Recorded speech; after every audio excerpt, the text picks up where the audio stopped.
You know what it is, VIP Saturday, Superstar J. Got the motherfucking homie in here. Yeah. Yes, man. Long awaited, man. Long time, man. Yes, man. I feel like I've been listening to your music for a minute. I'm like, I never met Nipsey before. Yeah. Big fan. Thank you, bro. Likewise, man. Yeah. Likewise. Yes, sir. Now, you know, we both come from mixtapes. Yup, definitely. The grind and everything. 100%. But now, you know, it's big right now. Thank you. I want to ask you, what made you make the decision to go major? I felt like I had done so much on the indie level, Mm-hmm. and I felt like, you know, I could continue to just repeat that, and you know, it's good money in that space, but I wanted to really speak to more people. I wanted to be able to, you know, up the value of the tours. I wanted to be able to, you know what I mean, tap into the resources of, you know, a full staff to really execute dope rollouts. Like, I feel like we did a great job with the build up for Victory Lap, and we in the middle of the rollout right now. And it's no way we could have done it with our 4 or 5 man team. Yeah, you know, we needed to tap in. Go ahead. No. Nah, and I think really it was just about leveraging the terms that I wanted. Mm-hmm. You know, after my last couple mixtapes, everybody was ready to go ahead and do that partnership. Mm-hmm. So it made sense. It seems like, well, it's like you're the first to do like independent thing. When you sold the mixtape for $100, I was like, what the fuck? Yeah. And people gravitated to it. And even when they was like Jay-Z bought a whole bunch. Yeah. Was you surprised on that people would start doing that, like when you did that, selling your mixtape for $100? Was I surprised that they supported it? Yeah. Well, I was like, I thought that there was a potential for it to be supported, but I didn't expect it to be as people to gravitate to it as much as they did. Yeah. I was surprised. I thought that I would have a couple people. I thought I could sell 1,000 units. That was the goal, to sell 1,000 units at $100 each. Yeah. Make 100,000 outside of the traditional model. Yeah. But it turned into a wildfire. My whole tour, we was doing pop-up shops for the $100 CD. In every city and state, you know what I mean? And it was lines around the corner. And you had like dope boys pulling out 10, 15, 20,000. Like, let me get 5 of them, hustle. I respect the move, you know what I mean? So I was definitely surprised and humbled by the reception and the support. At that point, I know that a lot of labels were hollering at you, and you still kept it independent. Yeah. What made you just still keep it independent? Like you did something that I haven't seen it been done before. Right. I thought that it was more for me to do. I was just on tour at that time. I had a 33-city tour set up off the mixtape that we did completely indie. I knew I was going to make a lot of money doing that. I just wasn't in a position to feel like I needed a check right then and there. Yeah. And it was really time to support Crenshaw more so than like lock myself in. I know I was hot, and the temperature on me was probably the hottest it's been at that moment. Yes. Up until now. But it was work to be done still. I came home, built a studio. You know, went back in, started working on some new music, and I felt like once I had the album done, I would entertain the deals. Yeah. Like #1 free agent. So I know you walked in and was like, "This is what I want." 100%. Yeah, we put it on paper and slid it across the desk. You know what I mean? And like blue chips. Yeah. That bag right over there. That's what we need. That part right there. Man. That's the only way to negotiate, or else you're gonna end up folding. You're gonna end up, you know what I mean, getting talked out of what you came in thinking about. Well, I want to get into the record, and I have to tell you, it's popping in the clubs right now in New York. Love. Rap niggas. Oh, yeah. That's one of my favorites. That's the first one we put out for Victory Lap. Yes. That's a bold statement, man, but it's all facts. But you kicking all jewels on that. 100%. Yeah. When you listen to when I listen to the album, I found like captions I can use under my posts and shit. That's right. Now, what was the motivation when you wrote that record, Rap Niggas? I just was like, man, I don't know. I just felt disrespected a little bit by some of the interviews that or writers, you know, they was writing, or just like the expectation of me and this, like, you know, I ain't never look at myself as somebody in the industry, or I looked at myself as somebody from a real tribe and a real community that makes music about my experience. So I never wanted to be treated like a rapper or be, you know, have rap expectations. I felt that it was just a different texture. Not to say better or worse, just it was different. And, you know, they always got this thing like, oh, it's a good look, or this how I go. But for who? You know what I'm saying? Who said that that's how I go? Who said that, that's how shit gotta go in terms of just like owning your own rights to your music? You know what I'm saying? Saying that this is how you supposed to operate. Well, at the end of the day, we all individuals, and if we don't put ourselves in the mindset of tradition, you could be very innovative and be very effective in your own mechanism that you create. So, and just like some of the shit these people doing for publicity, and I know you like, oh man, it turned me off. I don't come from that. I'm not familiar with that. We call that shit buster shit. We call that shit, we don't respect it. You might get touched for doing a lot of shit rappers get away with doing. And so I just want to make a distinction. And I think in branding, the goal is to separate yourself and to express your unique qualities. You know what I mean? And so that's what that song was really about. Well, let's get into it, man. Could you introduce this record? What up? It's Neighborhood Nip Hussle, Victory Lap in stores right now. Let's get into my first single off this joint. It's called Rap Niggas. Let's do it. I ain't one of you rap niggas. None of that. You know what it is, Superstar J VIP Saturdays. Nipsey Hussle still in the building. Yeah, what's up? Yes, now I have to ask you, how important is it for mixtapes for artists? Because a lot of artists don't really, now you see a lot of EPs is going out. You've dropped a lot of mixtapes with full-length music. And with no jack beats, all original music. Yes. Yeah, I mean, I believe in you work with what you got, man. I was never a robber. I was always a hustler. And why I say that is that you could watch what other people doing, and this nigga on this level of the game, and it'll start poisoning your process, and you want to skip steps. Yeah. And I always believe that I seen niggas jump the gun and step outside of their comfort zone or what they known for doing and go get smacked and go get 100 years. So I relate that to music where, when I didn't have a deal, we did mixtapes. Yeah. That's what we could do. You know what I'm saying? We could buy some equipment, pay a producer to use the beat, and put it out instead of saying, oh, I can't do nothing. Let me go just rush to somebody for some help. Work within the realm of what you got access to, and that was mixtapes. Yeah. And when I didn't have the internet or no fan base that cared, we was out the trunk with it. Facts. And so I just believe in being, embracing what you got around you, and as your resources grow, level up. But it's never no excuse to not work. So that's how I embrace the mixtape game. Like, this is the level we at. And I know niggas dropping albums, but we ain't at that level. And we ain't going to, budge and go give up what we feel is important. That's what I had to ask you. Like, when you say that, and it's very, like, humbling, like you say, we wasn't at that level. Yeah. And I feel like listening to your music for this long, I always felt like, why Nipsey didn't sign a major deal? When did you feel like, you know what, I need to be here? Well, I learned, man. I went to college in my career. Not literally, but I learned from trial and error. I didn't want to take nobody else's word for it. You know what I'm saying? How much money is in the music industry? Billions. How much trickery you think it is behind them billions? A lot. Think about the streets. How much money is it in the streets? Millions, maybe. Think how crafty niggas get in the street behind that dough. You know what I'm saying? Think about times 100. That's how the music industry is. Niggas will manipulate you, lie to you, use their info against you. So it's like, only way to really protect yourself is know your prices. As a metaphor, I don't mean that literally. I'm just saying you gotta learn the game yourself. So I wasn't in no rush to go take somebody's word for it. I wanted to learn it, and I learned it through my own trial and error, through my own experience. I was able to zero in and say, I see what's going on. And sometimes I go way back, and I seen a young Nipsey, and somebody asked you a question. You was like, yo, I'm not into buying all the, the materialistic things. I'm gonna put money into my businesses, put money into, invest in things, and you also invest with people around you. Right. Well, who did you go up to? Was like, man, I need to start doing this, or who did you look up to? Like, this motherfucker's owning everything. This is what I need to do. First I looked up to my big brother.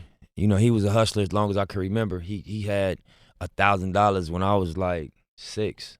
That was like an unbelievable amount of money. This nigga's probably like 11, 10, had $1,000 saved up. I couldn't believe it, and it's always been like that. So I came up under a real disciplined, serious hustler. Yeah. And then just, you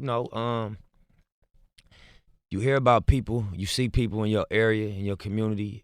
Obviously in rap music, you got the Master P's, you got the Jay-Z's, the Puffs, the Birdmans and Slims. You say that we the no limit, yeah. You know what I'm saying? So, it was legend to own your label. Even like I seen Jermaine Dupri recently. I don't think Jermaine Dupri get enough credit.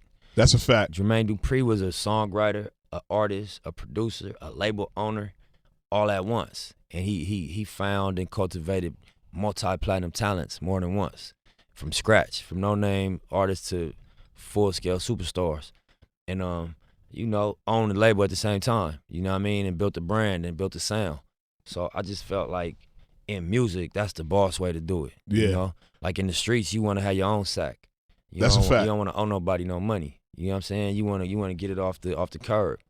And I would relate that to music the way we try to do it in music. Now I want to talk about, how did you get the title Victory Lap? I got my bad. Go ahead. Yeah, nah, that's one. I got a series of mixtapes called The Marathon. And so we did the first marathon when I got off Epic Records. A year later, we did The Marathon Continues. Yeah. And I wanted my debut album to be called Victory Lap because I knew I was going to go back into some type of partnership and release it as an album and not a mixtape. And I just wanted it to sum up the marathon of coming off a major, building your brand independent, you know, establishing the fan base, yeah, and then dropping an album on that fan base. And the fan base is loving it. Yeah. Can I get one of my favorite records is Blue Laces. Well, that's one of my favorites too, bro. I ain't gonna lie to you. Yeah. I mean, in the gym, I'm like, man, this joint right here is crazy. Yeah. Now, I always want to ask the artist, what was the time when you wrote this record, or what the motivation of writing Blue Laces? You know, I was just thinking about classic albums, and I was just thinking about what makes an album, in my experience, what qualities of classic albums that I love. And I love when you get Dead Presidents 2, or you get, you know, New York State of Mind 2, you know what I'm saying? Or just classic songs where they Maybach Music 3 or 4, you know what I'm saying? Yeah. Where I got a song called Blue Laces on Marathon, the first Marathon. So I wanted for Victory Lap to revisit one of my classics that my fans really loved. And so I hit the producer, I'm like, you know, I need part 2, bro. Go in there, get that same sample, remake the sample, and just add a little something to it. And he sent it to me in an hour. We did the whole song that same day. We ain't write nothing down. We just went in and, you know, I spoke it. Well, I want to get into it. Yeah, let's do it. Let's do it. This next record called Blue Laces. It's off the album Victory Lap. It's produced by Mr. Lee. Y'all make sure y'all grab that. 10 of them, man. Yeah, 10 of them. Stream it all month, man. Run them fucking numbers up, man. We doing physical copies too. You know what I mean? That part right there, man. That part. You can order them direct to consumer. You can come to the Marathon store, Best Buy, Target, all that. Let's get it, man. Yeah. Nipsey Hussle still in the building. Yeah. You know what it is, Superstar J. Nipsey Hussle still here. What up, what up? Man, I want to ask you, what is your favorite joints on the album? You know, they change from time to time. I love the intro. I love Victory Lap. It's like an emotion in there that, you know, it captured how I felt about the whole album on that first song. That's why I gave it the title track. You know, it's not even no hell of a hook. It's just a message and an energy in that record, and the music is real emotional. And I think that's the actual sound that I wanted for the album. Yeah. So when I did that record, I'm like, this is a really important part of the album. Blue Laces 2, it's the third verse is really a true story. Oh, and, wow. Yeah, and you know it's something that I didn't plan on writing that verse. That's what the emotion of the record brought out of me. But when I listen back, I'm like, it's so honest and it's so vivid, and that's really how it happened. Even from the convo, from the, you know, I cracked the joke to my homeboy that was bleeding while he got shot. Wow. Try to keep his I was spirits listening to up. that on the plane. Yeah, and you know, I ain't plan on writing that verse at all. I never planned on sharing that. It came out when I heard that record. So you know, I think the record. How did you get Diddy? What made you bring Diddy on the album? I think Diddy like the Berry Gordy or the Quincy Jones of rap. Yeah, you know what I'm saying? Like he made Biggie Smalls, you know, Life After Death a movie. That shit was like, and obviously Biggie made it a movie by writing it. But I'm just saying the production, and from a producer point of view, I hear the alley-oops that was thrown. You know, from picking certain samples to bringing in songwriters and saying, "Hey, look, watch the interview where he got the Versace Lokes on, and he said, more money, more problems. Take the Diana Ross hook and hum the Diana Ross hook. Just breaking it down. You know what I'm saying? with new words, and then use his catch line, more money, more problems. I think that's genius. I think that's dope production. So I'm like, if I could tap into that approach, if Puff could approach Nipsey Hussle like that, I think we'll make magic. And you know, he really had a sonic contribution to this album, but for the next one, I'm gonna go in with him and we gonna build from scratch. Oh wow. Yeah, and just, you know, try to catch a few alley-oops, you know what I mean? That's crazy right there. Yeah. Now, I know people always going to talk about, the collab with Kendrick, but I felt like Kendrick was on a different flow with the record you and him did. Yeah. It was it felt like everybody that was on the album, you brought them to your world. I would agree with that. Yeah. I would agree with that. Kendrick, Kendrick got a lot of range. He from Compton. He could talk about gangbanging all day if he wanted to. Yeah. I think he's so much of an artist that his palette is wide. So I think that on a Nip Hussle record, and then what the record is talking about, I think he just stayed on subject and just zeroed in. And he got a lot of experience, you know what I mean? I remember seeing Kendrick freestyle in the Nickerson Gardens, you know what I mean, the projects early. Crazy. You know what I'm saying? So, Kendrick could tap into a lot of, gutter LA culture musically, you know what I mean? And so I think we all appreciate it when he do. Like when Jay talks some Brooklyn shit, or when Nas talks some Queensbridge shit, or Snoop talks some Long Beach shit. I love all the hits. I love all the creativity. But that's what we really, really love you for, So I think Kendrick just, flexed on that one. Before you leave, I always want to salute you. With you being around so long, you've always came to New York and embraced New York. You know what I mean? I've seen you in neighborhoods. I've seen you in Queens. I've seen you in Brooklyn. Yeah. And I try to tell a lot of artists that, to be accepted, sometimes you got to just come and see the ground, the culture. 100%. Because I feel Nipsey Hussle, when you talk about, because there's a lot of dope LA rappers and West Coast rappers, but some people on the East Coast don't know him. But when you say Nipsey Hussle, everybody knows Nipsey Hussle. That's love. Well, when you came down to New York your first time, was it your choice like, I want to go to the hoods and see what's going on? Yeah, when I first got out of jail, I came straight to New York on probation to record Bullets Ain't Got No Name Volume 2. Wow. So it was partly to be out of LA to reduce the risk of violating, and also just to focus on recording. But just being in New York, I was on 9th Ave and 45th in Manhattan recording. And, I got tired of just being in, Manhattan. Yeah. And I wanted to go, where the streets was at. And so, I'd catch the train sometime and just go buy a pack of blunts, and roll up. Because I'm from LA, but we heard all the New York stories. We wanted to go see it. And I wouldn't just be on tourist mode. I'd make sure I was with people that was, certified and respected in the area. But I wanted to go see it. I wanted to go see Queens. I wanted to go see Brooklyn, Harlem, the Bronx. I remember going to Cedric. What's the address? Cedric in 45th, I think. 1560 Cedric or something like that, where they say rap started. I wanted to go see that. You know what I'm saying? I wanted to go just see where all of the stories came from. I'm sure for a New York person or East Coaster, they'll come to LA and want to go to Long Beach because of Snoop and Compton and ride down Crenshaw and go to Watts and Inglewood. Chosen few though. Yeah, I mean, obviously everything you do, you're gonna do it with respect. Yes, for sure.